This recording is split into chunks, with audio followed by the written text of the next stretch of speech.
From our Fox Business Studios in New York, here again is Gerri Willis. Yahoo CEO and female powerhouse Marissa Mayer laying down a tough ultimatum for her employees working at home. Show up to your desks or lose your job.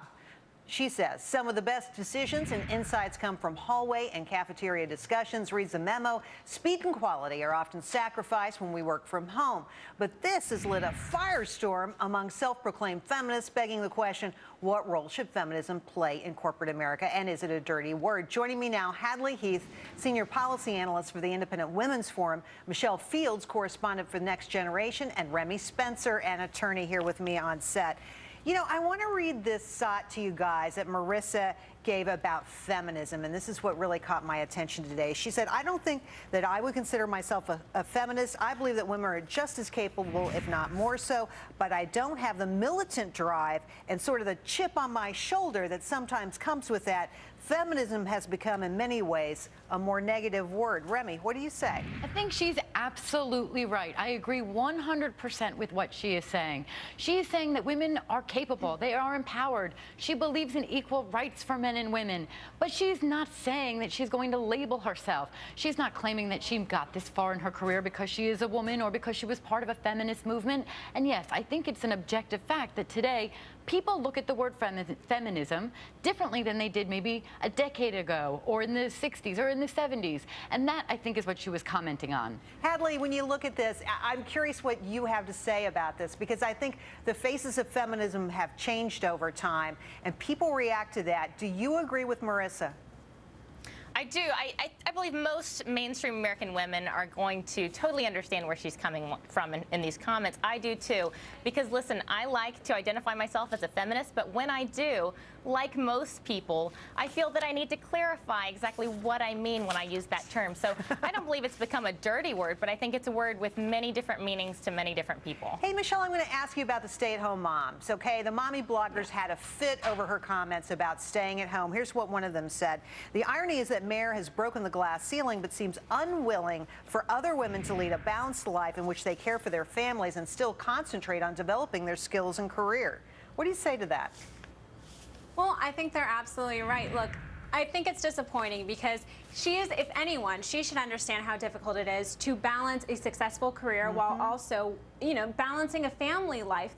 We're at a time right now where people are trying to pay their bills. They're also trying to take care of their children, take care of their elderly, sick parents, perhaps. And a 9-to-5 job where you're sitting at a desk isn't for everyone. Some people can work just as well, if not better, if they're at home. So I think we shouldn't have this one-size-fits-all Yeah, but approach. I'm going to have to respectfully disagree, because she didn't say we're going to make everybody 9-to-5ers.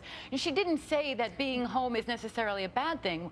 Her concern is not with every individual family. It's with making Yahoo a better and more profitable company, which she has done in the 8 months. How can you be a tech company? How can you be a tech company and not have the technology to get people together and come up with ideas through Skype, through different forms of... What she has said is that there have been objective, verifiable problems with the stay-at-home program at Yahoo. So they're stopping it. They gave them several months. But that's a management issue. Wait. I want to get Hadley in here for a second, because here's what I think is interesting about this conversation. We know that women make only 77 cents on a dollar that men make. One of the big problems is women leave the workforce to raise kids. So, I mean, there is an issue here. Hadley, to you, do you think it's fair that stay-at-home moms may miss out on the boat with this company?